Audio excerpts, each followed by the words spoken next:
Here's a bit of science for you to get a good night's sleep.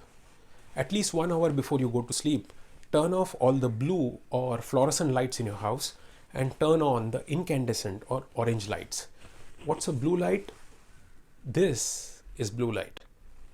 And this is orange light. Now, what's the science? There's a hormone called melatonin secreted by a gland in your body, in your brain, called pineal gland. And in the presence of blue rays, pineal gland stops making melatonin. Melatonin helps you feel sleepy and get a good night's sleep. If you have orange lights, it doesn't hamper this melatonin production.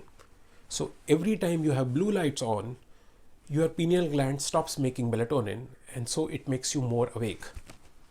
And so if you switch on the orange lights, you slowly phase your body into the sleep mode. If you do that at least an hour before, you will end up getting a good sleep when you fall asleep.